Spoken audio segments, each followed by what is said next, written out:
Yo, set piece, balik lagi sama gua, udah lama nggak nge-host nih ya, Ja. Yoi. Gua mau ngebahas Red Army, MU Ja, di minggu ini yang bakal ketemu 2 pertandingan penting, ya. Spurs versus Chelsea ya. Dan kita Spurs udah di midweek kedatangan hari ini Chelsea. bintang tamu dari mana, Bro? Mincus, Mini United Focus ya, salah satu platform gede. Tunggu, Oke, simak tonton ya video ini sampai sampai habis. habis. Set piece, rumahnya fans sepak bola.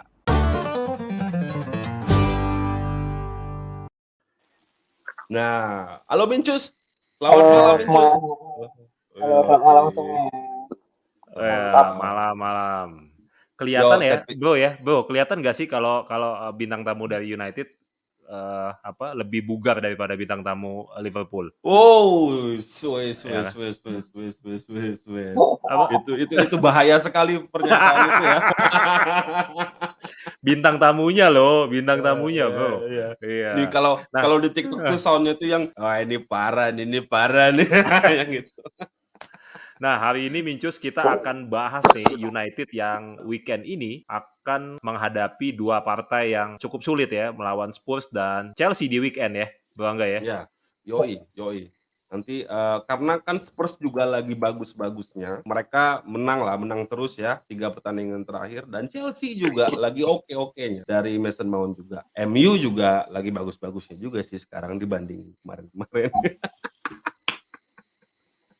Gitu. Terus kita tanya-tanya dulu ngobrol-ngobrol aja ya, lepas aja nanti gua yang mulai dulu, Ja. Gimana, Ja? Ya, silakan. Oke. Set Piece kita kalau ada yang belum tahu, ini United Focus, salah satu akun, fanbase dari United sendiri di Twitter, teman-teman bisa cek di Twitter, salah satu platform gede juga dong, ya kan. Kalau Set Piece Amin. menuju. Nah, Mincus, secara head to head nih ya, MU kan sebenarnya jauh lebih dominan ya saat ketemu Spurs dan Chelsea. Itu fakta ya. Dalam 5 pertemuan ngelawan Spurs, MU itu 3 kali menang, 1 kali imbang dan 1 kali kalah. Nah, lawan Chelsea lebih dominan lagi. Ya berat sih sebenarnya gua ngatain itu ya. Cuma lawan Chelsea lebih dominan lagi dalam 5 pertandingan pertemuan terakhir di EPL, Chelsea nggak pernah menang. Itu fakta yang memang juga harus gua akuin walaupun MU ya kayak gitu. Nah, terakhir menang itu di ajang FA Cup ya, tahun 2020. Terus kemenangan terakhir Chelsea di lawan MU itu di Stamford Bridge ya, tahun 2017. Sudah lama sekali, Pak. Sudah lama sekali. Tapi ada tapinya, MU, Spurs dan Chelsea saat ini sama-sama dalam performa yang bagus dan hasil yang positif. Bahkan secara peringkat, Spurs dan Chelsea itu lebih baik daripada MU karena lebih Spurs tar duluan sih. Habis itu Chelsea, baru MU kemarin-kemarin udah mulai agak panas lah mesinnya. Nah, pertanyaannya, menurut Mincu sendiri nih saat ini posisi MU itu lebih superior atau lebih inferior jika kita bandingkan dengan kondisi performa terakhir dari Spurs or Chelsea. Gimana tuh, Min? Iya. Kalau misalnya dibandingin Spurs sih, kalau bisa dibilang kalau Spurs ya itu masih 50-50 sih. Kalau Spurs, karena Spurs 4 match terakhir tidak kalah sama sekali. Kemudian kalau dibandingin Chelsea harus diakuin Chelsea lebih top form lah dibandingkan MU. Chelsea itu 3 win streak kalau nggak salah. Yes. Dan dia tuh Chelsea yang sekarang tuh benar-benar mirip sama Chelsea-nya Graham Potter sekarang itu benar-benar mirip sama Chelsea-nya Tuchel. Jadi saya ingat banget tuh waktu Tuchel ngambil waktu Tuchel jadi pelatih Chelsea, imbang dulu di awal, habis itu menang terus, ya kan? Sama kayak Potter sekarang. Itu ingat banget tuh, Tuchel 0-0 lawan Wolverhampton. Pertandingan pertama Tuchel, habis itu dia menang terus. Dan Potter pun sama kan, imbang dulu di UCL, kalau nggak salah, sisanya menang. Jadi kalau harus diakuin, Chelsea sekarang lebih superior sih. Kalau misalnya based on 5 match terakhir ya, itu Chelsea lebih superior. Kalau misalnya Spurs, kenapa saya bilang Spurs tidak lebih superior dari MU? Karena kalau misalnya kita lihat Spurs itu baru menghadapi Chelsea doang, yang tim Big Six-nya sama Arsenal, Chelsea sama Arsenal dan 2 match itu pun hasilnya minor banget sih menurut saya untuk Spurs karena bisa dilihat kalau Spurs lawan Arsenal mereka 3-1, kalau kita nggak ngeliat skor ya dari permainan itu mereka udah satu level di bawah Arsenal, harus diakuin ya walaupun itu Arsenal, saya harus akuin Arsenal sekarang itu satu level di atas MU walaupun MU menang ya, tapi dari segi permainan Arsenal itu di atas MU. Arsenal satu level di atas MU ya? Iya dari segi kualitas permainan dan konsistensi ya harus diakuin kayak MU kehilangan Eriksen kemarin langsung dari perform ya. Walaupun skor akhirnya beda waktu MU lawan Arsenal. Nah, makanya kalau dibilang MU sama Spurs saya masih 50-50 lah gitu. Nggak lebih superior Spurs ataupun lebih superior MU gitu. Masih ada chance lah walaupun Spurs bagus banget nih di 3 match terakhir. Ya, Tapi ya, kalau dibanding Chelsea berarti inferior ya United ya. Ya harus diakuin sih, karena setelah ngeliat Newcastle kemarin tuh kayak wah segini besarnya ya peran Eriksen gitu. Ketika Eriksen nggak main kemarin tuh benar-benar yang kacau sih, tengahnya sirkulasi bolanya mandek banget, wah Hmm. parah kacau. Iya. Nah, ini nih Mincus, gue tadi menarik nih ya. Jadi kemarin kan pasti lihat ya absen Christian Eriksen di laga Newcastle kan kerasa banget lah ya, iya kan? Kerasa banget gitu. Pemain-pemain MU kita lihat kayak bingung, kayak kurang kreativitas di lini tengah, ya kan? Padahal ada Bruno yang punya terupas visi bagus biasanya gitu ya. Gue pengen nanya nih, apakah menurut lu sistem yang dibuat Ten Hag ini terlalu bergantung dengan Eriksen? Ya, itu satu. Dan sepenting apa sih pemain model Eriksen ini dalam skema United saat ini? Jadi kalau misalnya gimana ya, kalau di MU sendiri kita nggak bisa sih terlalu menitik beratkan semuanya kita tuh kasih ke Bruno, karena Bruno mungkin udah ditauin juga cara mainnya sama pemain-pemain defensive midfielder dari tiap rival. Dia kan udah 2 tahun 3 tahun kan. Sementara kalau Eriksen ini saya lihat di beberapa match dia tuh bisa yang namanya misalnya nih Eriksen ngadep badannya itu menghadap ke pemain-pemain wingback atau winger MU gitu, tapi dia bisa buat progressive ball atau progressive pass ke depan. Jadi kayak umpan-umpannya dia itu sering banget yang out of the box gitu, ternyata dia mengumpan ke sini. Kayak salah satu contohnya waktu gol lawan Arsenal lah, build up serangan kayak gitu-gitulah yang nggak ada di MU sekarang, yang nggak bisa dilakuin oleh Fred mengumpan 5 meter ke temennya aja kadang-kadang nggak nyampe gitu masalahnya. Dan sekarang dan apa ya, kalau kayak gitu ngelawan Newcastle masih oke lah ya 0-0. Kalau ngelawan Chelsea atau Spurs masih pakai Fred sih bakal dipanis sih sama Chelsea sama Spurs. Apalagi Spurs sama Chelsea kan kuat banget. Tapi Mincus, Newcastle juga lagi bagus masalahnya. Bener kan ya? Iya. Bener kan ya? Iya, di Twitter saya kan bilang kalau deg-degan nih lawan Newcastle, karena Newcastle 2 match terakhir 4-1, 5-1 skor, dan 3 match terakhir memang mereka dua kali menang dari 3 match. Tapi kalau kita tonton 3 match, karena kan kita juga senang nonton Newcastle, itu benar-benar yang dominating gitu loh. Even dia waktu itu imbang, saya lupa lawan apa, tapi dia dominating banget mainnya mereka. Bruno Guimaraes tuh gila sih pemainnya Newcastle. Dan semua orang punya Trippier ya. Iya, tapi menurut lu berarti ya oke lah Bruno nggak bisa terlalu diandalkan. Tapi Eriksen tuh berarti penting banget ya dalam puzzle-nya United musim ini berarti. Benar, Eriksen penting banget dan terbukti ketika lawan Newcastle. Oke, Mincus, tapi kan kita tahu ya United itu kalau di partai-partai gede kemarin sempat lawan Liverpool, Arsenal, City, ya kalau bisa kita bilang itu nggak dominan dalam penguasaan bola. Tapi hasilnya menang lawan Liverpool dan Arsenal ya, cuma kalah lawan City gitu. Padahal mungkin kita tahu semua kalau Ten Hag itu sebenarnya pecinta penguasaan bola ya, apalagi waktu dia di Ajax gitu. Nah, menurut lu sendiri ini memang dia berusaha adaptif di United, dia sadar diri dengan ketersediaan pemain-pemain yang kayak gini gitu ya. Dan menurut lu sendiri taktik ini pas gak sih sebenarnya nanti dipakai lagi di partai lawan Spurs dan Chelsea? Jadi kalau misalnya ngelawan Spurs, ngelihat Spurs yang sebenarnya ball position yang nggak sebagus Arsenal atau Liverpool, kayaknya lini tengahnya masih oke lah. Kita masih bisa adu Casemiro, Bruno, sama entah itu Eriksen atau Fred. Masih bisa diadu sama Højbjerg, Bentancur, dan siapalah lagi satu nanti.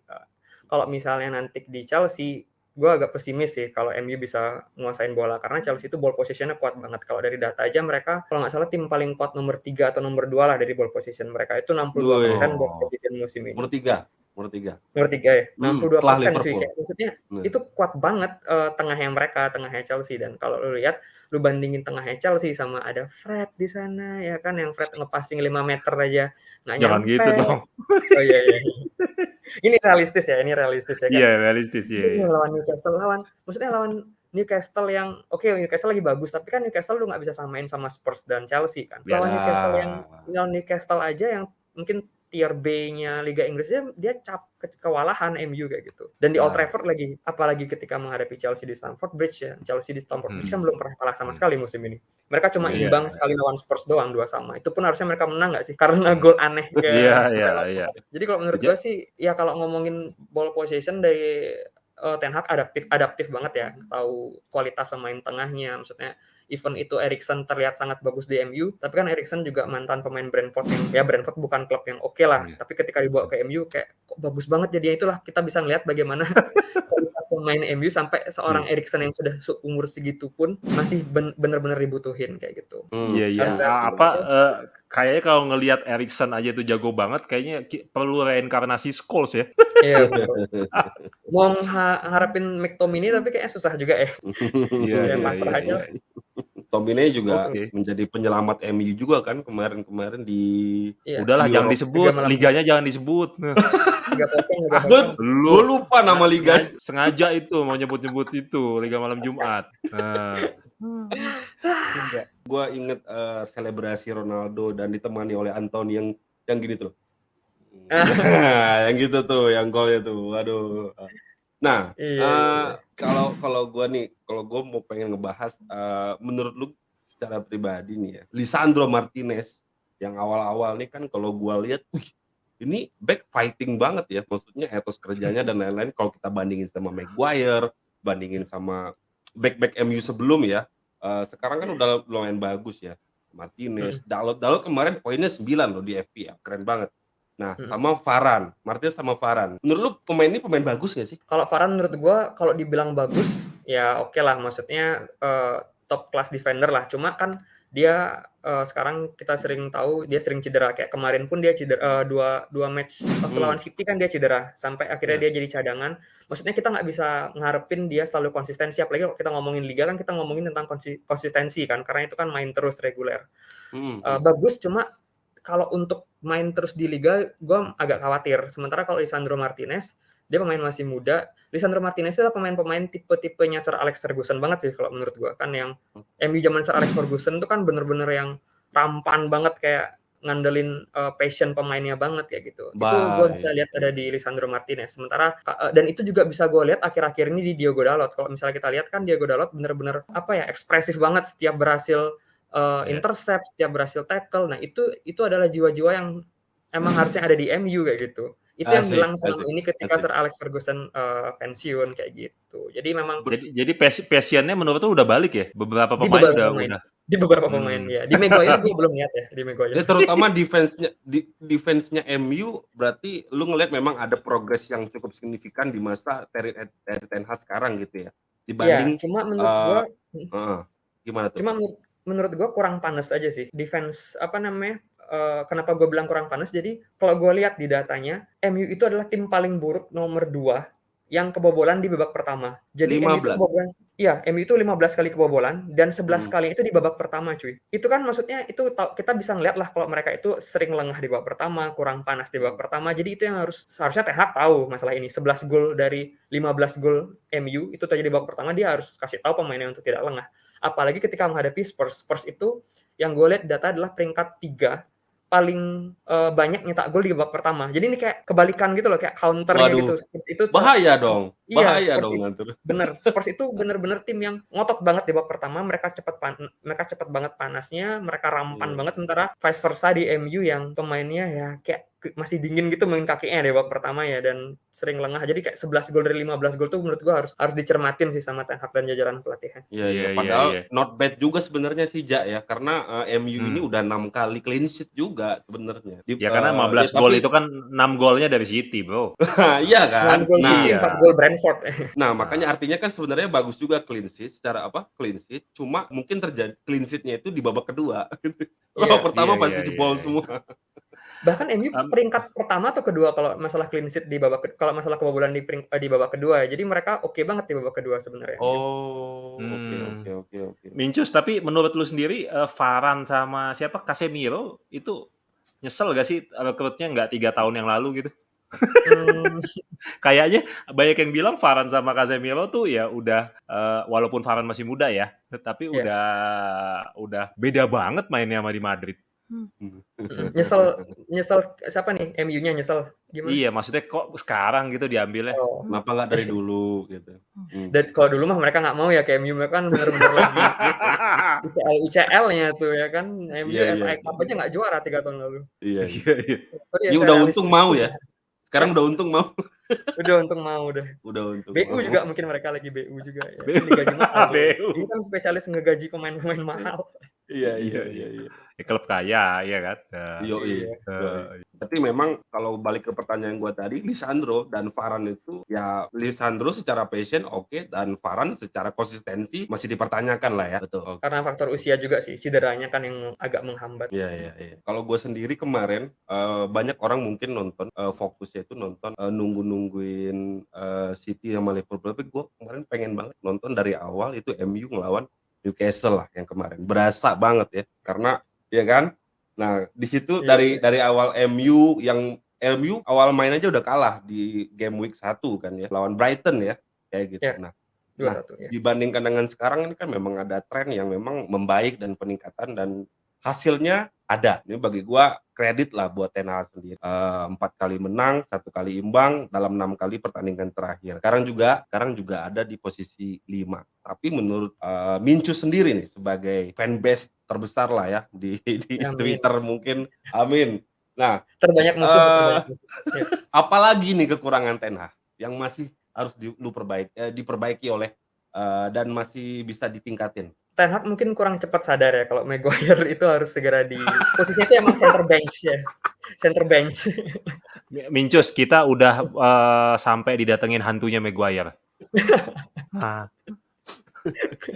Kemarin kita bingung, James cedera ya, back Inggris nih, James cedera, terus siapa lagi Iya. cedera, terus Reja Iya. nanya, terus siapa lagi dong back kita? Lupa dia ada Maguire. Back Inggris. Iya, jadi apa ya, kayak itu sih mungkin ya, tapi kan Ten Hag juga mungkin penyesuaian, dia nggak tahu. Tapi ya at least dia akhirnya merubah itulah di matchday ketiga, sampai akhirnya dari matchday ketiga sampai matchday ke-9 MU cuma kalah sekali kan akhirnya lawan City. Tapi itu emang calculated loss lah. Betul. Lawan City di Etihad, ya udah mau gimana lagi. Ya kalau so far sih nggak hampir apa ya, gue pun harus memaklumi juga dengan komposisi squad MU yang ada sekarang. Kita nggak bisa terlalu berharap lebih kayak gitu dengan Ten Hag. Apalagi bayangin lu punya striker Ronaldo Ronaldo adalah salah satu pemain terbaik di dunia, tapi dia usianya 38 ya kalau nggak salah sekarang. Lu nggak bisa mengharapkan striker yang konsisten terus di usia 38 di liga sekeras Liga Inggris gitu. Jadi ya nggak bisa terlalu banyak berharap sih dengan komposisi yang ada sekarang. Kita dukung aja lah Erik ten Hag. Kalau so far sih ketika dia sudah sadar Maguire posisinya di center bench, jadi ya udah oke lah. Iya, iya. center bench. Gue suka tuh kata-katanya tuh. Bukan center back, CB. center bench. CB ya. CB ya. Iya. Nah, terakhir nih Mincus, terakhir. Seperti biasanya kita minta dong, gue pengen tahu prediksi skor lo untuk United versus Spurs dan Chelsea, dan kapan Rashford main, kapan Ronaldo main. Kapan lah? Ya kan biasa kan ganti nih, biasa kan Rashford kemarin main Ronaldo kan di awal. Nah, atau menurut tuh ya dua-duanya Ronaldo nggak usah main lagi gitu, bisa aja kan? Iya.